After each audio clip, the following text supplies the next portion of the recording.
Sabia que essa indicação seria feita, muita polêmica desde ontem, críticas de Sérgio Moro. O Davi Alcolumbre, senador, não deve oferecer resistências para instalar a sessão da sabatina. Agora, ele tem ou não tem um notável saber jurídico? Essa é a discussão também. Tiago, bom dia a você, Beraldo, bom dia à nossa audiência. Eu acho que não há discussão sobre isso. Está claro que o Cristiano Zanin tem um notável saber jurídico. Aliás, ele é autor de uma das teses mais brilhantes, no sentido de que foi eficaz e bem-sucedida, de que se tem notícia. Quando contarmos a história da Lava Jato, vamos ter que contar a história também da estratégia bem-sucedida do advogado de Lula, que foi colocar o lawfare, quer dizer, que é a utilização de meios jurídicos, a politização da justiça para um determinado fim, como uma tese vitoriosa, capaz de anular as condenações do ex-presidente e colocá-lo novamente no jogo político, porque o reabilitou para as eleições de 2022. Foi Cristiano Zanin, junto à sua mulher Valesca Teixeira, que construiu essa tese, insistiu nessa tese durante todos os anos. Lógico que ele foi ajudado depois pelo vazamento, pelo que foi conhecido como vaza-jato, que era a troca de mensagens entre os procuradores, o juiz Sérgio Moro, e com o vazamento daquelas mensagens ficou claro que havia de fato uma concertação no trabalho de Ministério Público e juiz, que deixou o juiz como uma figura de suspeição, tanto que depois essa tese foi acatada pelo Supremo Tribunal Federal. Essa indicação do Cristiano Zanin, ela foi costurada muito bem politicamente antes do Lula nomeá-lo. Primeiro que ele foi o único nome colocado aí na mesa, no tabuleiro, há pelo menos 2 meses, e deixou para que a opinião pública justamente fizesse as escaramuças, se debruçasse sobre esse nome, que as eventuais críticas foram feitas, quem tivesse que tentá-lo fritar nos bastidores que fizesse isso. E isso de fato aconteceu e o nome de Cristiano Zanin resistiu. Lula contornou qualquer resistência política, se bem que não houve muitas, tanto é que Cristiano Zanin já jantou com Davi Alcolumbre, com Rodrigo Pacheco, com Gilmar Mendes, com Alexandre de Moraes, na mesma noite em que foi oficializada internamente a indicação dele para o Supremo Tribunal Federal. Não deve sofrer maiores resistências no Senado, uma ou outra crítica da oposição, como do Sérgio Moro, mas não vai fazer a menor diferença. Deve sim enfrentar uma sabatina dura, que vai durar muitas horas, mas muito diferente do que aconteceu com André Mendonça, que ficou 3 meses fritando lá na mesa do Davi Alcolumbre, que era o presidente da Comissão de Constituição e Justiça do Senado, continua sendo, aliás, e não colocava o nome dele para votar de jeito nenhum. Há muitas críticas, eu acho que algumas delas procedem sim sobre a impessoalidade ou a pessoalidade dessa indicação. Cristiano Zanin, um advogado do Lula, ficou próximo a ele, mas talvez essa devida distância seja mantida se o Zanin se declarar, e deve se declarar, impedido de julgar casos diretamente relacionados à Lava Jato ou casos que digam respeito ao próprio presidente Lula, não casos que teriam o interesse de Lula, porque isso sempre vai acontecer numa república, mas casos que digam respeito, eventualmente, diretamente ao presidente Lula. Fora isso, ele provavelmente seu nome será aceito tranquilamente pelo Senado. E se aprovado, deve ficar muitos anos na corte. Beraldo Zanin teria, sim, o seu valor profissional, mas ele vai ser imparcial como ministro do STF, é o que se espera, ou vai defender nas ações possíveis os interesses do governo e de Lula? Pois é, esse é o problema. Bom dia, Amanda.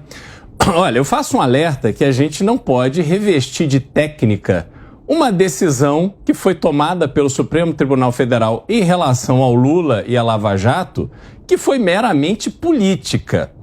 Uma Corte Suprema que reúne, ou deveria reunir, 11 cabeças iluminadas do direito brasileiro, que viram e comprovaram tantos bilhões sendo desviados de empresas públicas, sendo repassados por empresários que tinham interesses em receber recursos públicos, repassados esses recursos para políticos, para pessoas que estavam ali em torno do poder. Isso tudo aconteceu, não há absolutamente nenhuma dúvida disso. O que levou Lula a sair da prisão foi uma decisão política e não a tese do Zanin, poderia ter sido a tese que fosse. Criou-se um ambiente em que a corte resolveu que seria interessante deixar Lula não só solto, mas também elegível para participar da eleição. O Brasil testemunhou isso. E agora o Supremo coloca isso tudo como uma grande confusão eleitoral. Ora, foi só dinheiro para financiar a campanha eleitoral, que é o maior atentado que pode haver à democracia do Brasil quando você coloca condições diferentes para pessoas que disputam o mesmo cargo. Como alguém honesto e sério concorrer com um candidato que tem dezenas, centenas de milhões de reais roubados do governo e repassados para a sua campanha? Não há como concorrer com isso. Olhando objetivamente ao caso do Cristiano Zanin, um advogado estudioso, competente, bem-sucedido, não conheço nada que desabone a sua conduta na sua vida privada ou na sua vida como advogado, mas aí entra a questão moral. Como pode alguém nos seus 47 anos de idade, que devia estar ali revestido de suas convicções, olhando para o Brasil com o desejo de vê-lo cada vez melhor, aceitar um convite do presidente que coloca de forma textual que está sendo convidado para ser ministro do Supremo porque é seu amigo e foi seu advogado? Isso deixa uma mácula na questão moral. Afinal de contas, se Zanin se colocar como impedido para julgar qualquer coisa referente ao Lula ou à presidência da República, ao governo Lula, de que serve ele como ministro?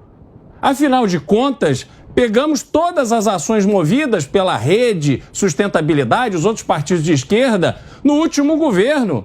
O Zanin simplesmente vai dizer, olha, não posso julgar nada disso? Então, a corte continuará sem uma cabeça que era justamente o objetivo, ter 11 ministros para julgar os casos que chegam até ela. Só para corrigir, não foi isso que eu disse. Eu disse que ele pode se declarar impedido de julgar casos que digam diretamente que tenham o presidente Lula eventualmente como investigado, coisa que nem existe hoje. Agora, não tem nada a ver com casos que sejam de interesse do governo de Luiz Inácio Lula da Silva. Senão, se a gente fosse partir desse pressuposto, nenhum ministro nomeado por um presidente poderia julgar casos concernentes àquele governo, porque teria um interesse. Então, são coisas totalmente diferentes. Sim, mas desde que, Amanda, nós não tenhamos essa indicação feita mediante declaração do próprio presidente da República em seu churrasco na última sexta-feira com ministros da corte, dizendo que se arrepende das indicações que fez porque os ministros agiram de forma independente. Ou seja, a indicação de Cristiano Zanin é para que ele haja alinhado com o interesse do presidente Lula e do seu governo. Então, é um caso completamente diferente. Zanin inaugura a participação na Corte Suprema do Brasil com um objetivo específico dado pelo presidente da República. Isso não acontecia até um passado recente. Não, Beraldo, não foi isso o que foi dito nos bastidores.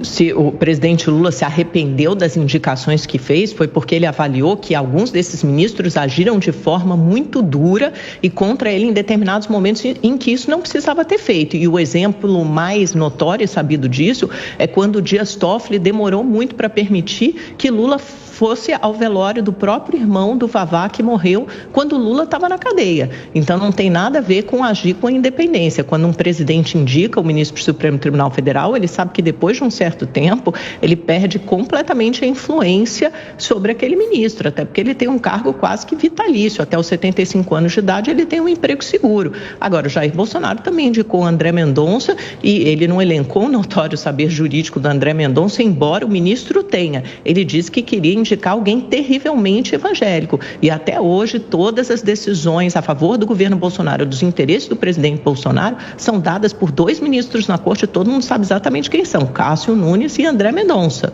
Então, se a gente for falar em ministros que agem com independência, não serviria para esse caso?